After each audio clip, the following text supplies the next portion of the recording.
The Sword of Destiny. Chapter 2. They passed through a belt of sparsely forested hills, creeping cautiously across small valleys full of mist, moving through broad grassy glades and across clearings of wind-felled trees. Brienne stopped once again and looked around. She had apparently lost her way, but Geralt knew that was impossible. Taking advantage of a break in the march, however, he sat down on a fallen tree. And then he heard a scream, shrill, high-pitched, desperate. Brienne knelt down in a flash, at once drawing 2 arrows from her quiver. She seized one in her teeth and knocked the other, bent her bow, taking aim blindly through the bushes towards the sound of the voice. "Don't shoot!" he cried. He leapt over the tree trunk and forced his way through the brush. A small creature in a short grey jacket was standing in a small clearing at the foot of a rocky cliff, with its back pressed against the trunk of a withered hornbeam. Something was moving slowly about 5 paces in front of it, parting the grass. That thing was about 12 feet long and was dark brown. At first, Geralt thought it was a snake, but then he noticed the wriggling yellow hooked limbs and flat segments of the long thorax and realized it was not a snake. It was something much more sinister. The creature hugging the tree cried out shrilly. The immense myriapod raised above the grass long, twitching feelers with which it sensed odours and warmth. "Don't move!" the Witcher yelled, and stamped to attract the scolopendromorph's attention. But the myriapod did not react, for its feelers had already caught the scent of the nearer victim. The monster wriggled its limbs, coiled itself up like an S, and moved forward. Its bright yellow limbs rippled through grass evenly, like the oars of a galley. "Higern!" Brienne yelled.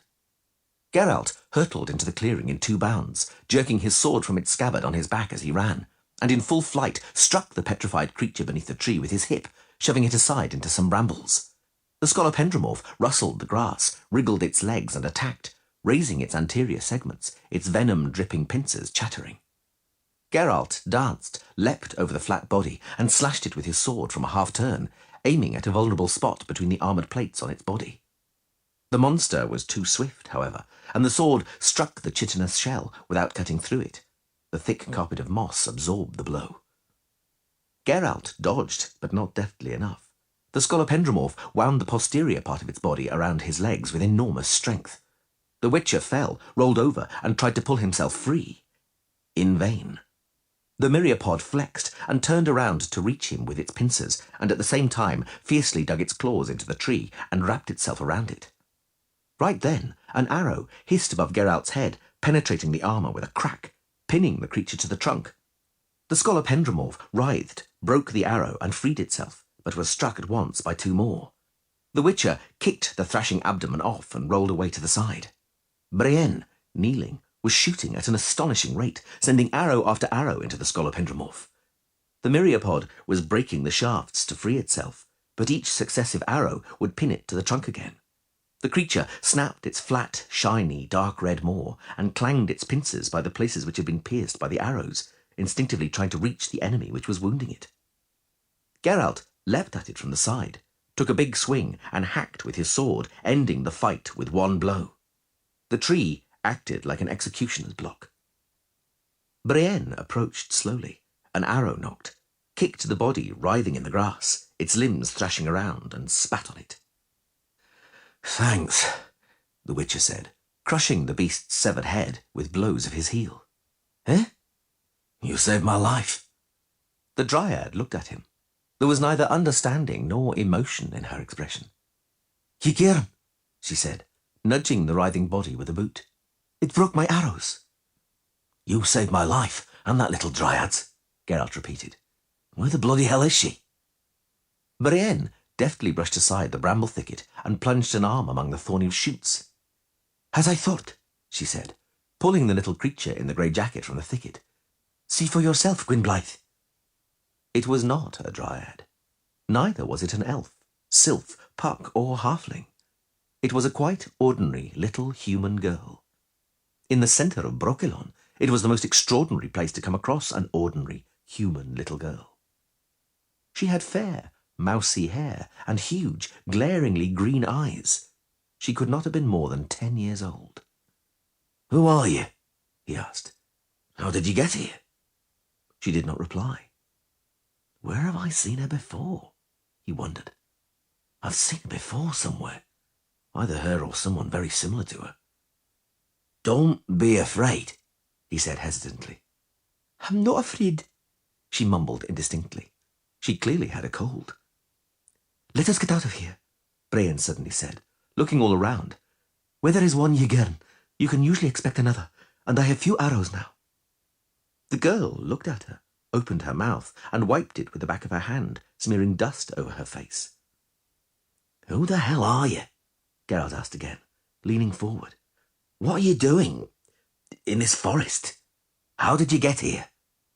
The girl lowered her head and sniffed loudly. Cat got your tongue? Who are you? I said. What's your name? Ciri, she said, sniffing. Geralt turned around. Brienne, examining her bow, glanced at him.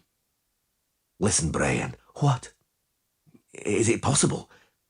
Is it possible she has escaped from doing Canet? Eh? Don't play dumb, he said, annoyed. I know you're ducked little girls. And you? What? Did you fall from the sky into Brokilon? I'm asking if it's possible. No. The Dryad cut him off. I have never seen her before. Geralt looked at the little girl. Her ashen-grey hair was dishevelled, full of pine needles and small leaves, but smelled of cleanliness, not smoke, nor the cowshed, nor tallow. Her hands, although incredibly dirty, were small and delicate, without scars or calluses. The boy's clothes, the jacket with the red hood she had on, did not indicate anything, but her high boots were made of soft, expensive calfskin. No, she was certainly not a village child. Frexinet, the Witcher suddenly thought. This was the one that Frexinet was looking for. He'd followed her into Brokilon. Where are you from? I'm asking you, you scamp. How dare you talk to me like that? The little girl lifted her head haughtily and stamped her foot. The soft moss completely spoiled the effect. Ha, the Witcher said and smiled. A princess indeed, at least in speech, for your appearance is wretched. You're from Verden, aren't you? Do you know you're being looked for? Don't worry, I'll deliver you home. Listen, Brian. The moment he looked away, the girl turned very quickly on her heel and ran off through the forest across the gentle hillside. Bloody dung! The Dryad yelled, reaching for her quiver. Come here! The little girl, stumbling, rushed blindly through the forest, crunching over dry branches. Stop! Shouted Geralt. Where are you bloody going? Brienne bent her bow in a flash. The arrow hissed venomously, describing a flat parabola, and the arrowhead thudded into the tree trunk, almost brushing the little girl's hair. The girl cringed and flattened herself to the ground. You bloody fool! The Witcher hissed, hurrying over to the Dryad. Brienne deftly drew another arrow from her quiver. You might have killed her. This is Brokilon, she said proudly. But she's only a child. What of it? He looked at the arrow's shaft. It had striped fletchings made from a pheasant's flight feathers dyed yellow in a decoction of tree bark. He did not say a word. He turned around and went quickly into the forest. The little girl was lying beneath the tree, cowering, cautiously raising her head and looking at the arrow stuck into the tree. She heard his steps and leapt to her feet, but he reached her with a single bound and seized her by the red hood of her jacket. She turned her head and looked at him, then at his hand, holding her hood. He'd released her. Why did you run away? None of your business, she sniffed. Leave me alone, you foolish brat, he hissed furiously. This is Brokilon. Wasn't the myriapod enough? You wouldn't last till morning in this forest. Haven't you got it yet? Don't touch me, she yelled. You peasant. I'm a princess, so you better be careful. You're a foolish imp. I'm a princess. Princesses don't roam through forests alone. Princesses have clean noses. I'll have you beheaded, and her too. The girl wiped her nose with her hand and glared at the approaching Dryad. Brienne snorted with laughter. All right, enough of this. The Witcher cut her off. Why were you running away, your highness? And where to? What were you afraid of? She said nothing and sniffed. Very well, as you wish. He winked at the Dryad. We're going. If you want to stay alone in the forest, that's your choice. But the next time a Jägern attacks you, don't yell. It doesn't befit a princess. A princess dies without even a squeal, having first wiped her snotty nose. Let's go, Brienne. Farewell, your highness. Wait! Aha! I'm coming with you. We are greatly honoured, aren't we, Brienne? But you won't take me to Kistrin again, do you swear? Who is... he began. Oh, damn it. Kistrin. Prince Kistrin, the son of King Ervil of Verden. The little girl pouted her lips, sniffed and turned away. Enough of these trifles, said Brienne grimly. Let us march on. Hold on. The Witcher straightened up and looked down at the Dryad. Our plans are changing somewhat, my comely archer. Eh? Brienne said, raising her eyebrows. Lady Aithne can wait. I have to take the little one home, to Verden. The Dryad squinted and reached for her quiver. You're not going anywhere, nor is she. The Witcher smiled hideously. Be careful, Brienne, he said. I'm not that pup whose eye you speared with an arrow from the undergrowth. I can look after myself. Bloody arse, she hissed, raising her bow. You're going to Duncanech, and so is she, not to Verden. No, not to Verden, the mousy-haired girl said, throwing herself at the Dryad and pressing herself against her slim thigh. I'm going with you, and he could go to Verden by himself to silly old Kistrin if he wants.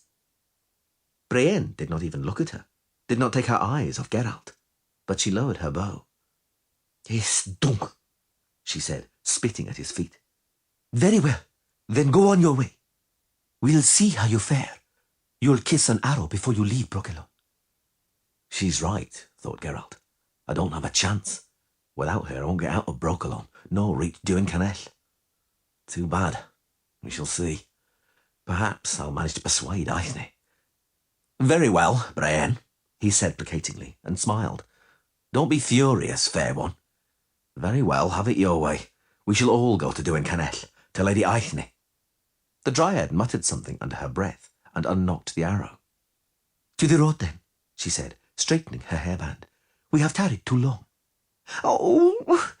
The little girl yelped as she took a step. What's the matter? I've done something to my leg. Wait, Brienne. Come here, scamp. I'll carry your pickaback. She was warm and smelt like a wet sparrow. What's your name, princess? I've forgotten. Ciri. And your estates? Where do they lie, if I may ask? I won't tell, she grunted. I won't tell, and that's that. I'll get by. Don't wriggle or sniff right by my ear. What were you doing in Brokilon? Did you get lost? Did you lose your way? Not a chance. I'd never get lost. Don't wriggle. Did you run away from Kistrin? From Nastrog Castle? Before or after the wedding? How did you know? She sniffed, intent. I'm staggeringly intelligent. Why did you run away to Brokilon, of all places? Weren't there any safer directions? I couldn't control my stupid horse. You're lying, princess. Looking at your size, the most you could ride is a cat, and a gentle one at that. I was riding with Mark, Sir Voime's esquire, but the horse fell in the forest and broke its leg, and we lost our way. You said that never happens to you. He got lost, not me. It was foggy, and we lost our way. You got lost, thought Geralt. Sir Voime's poor esquire, who had misfortune to happen upon Brienne and her companions. A young stripling who had probably never known a woman. Helped the green-eyed scamp escape because he'd heard a lot of nightly stories about virgins being forced to marry. He helped her escape to fall to a dryad's dyed arrow, one who probably hasn't known a man herself, but already knows how to kill. I asked you if you bolted from Nastrog Castle before or after the wedding. I just scarpered and it's none of your business, she grunted. Grandmama told me I had to go there and meet him, that Kistrin, just meet him. But that father of his, that big-bellied king... Ervil? Kept on, the wedding, but I don't want him, that Kistrin. Grandmama said... Is Prince Kistrin so revolting? I don't want him, Ciri proudly declared, sniffing loudly. He's fat, stupid, and his breath smells. Before I went there, they showed me a painting, but he wasn't fat in the painting. I don't want a husband like that. I don't want a husband at all. Ciri, the Witcher said hesitantly. Kistrin is still a child like you. In a few years he might turn into a handsome young man. Then they could send me another painting in a few years, she snorted. And him, too, because he told me that I was much prettier in the painting they showed him, and he confessed that he loves Alvina, a lady-in-waiting, and he wants to be a knight. See? He doesn't want me, and I don't want him. So what use is a wedding? Ciri, the Witcher muttered. He's a prince, and you're a princess. Princes and princesses marry like that. That's how it is. That's the custom. You sound like all the rest. You think that just because I'm small, you can lie to me.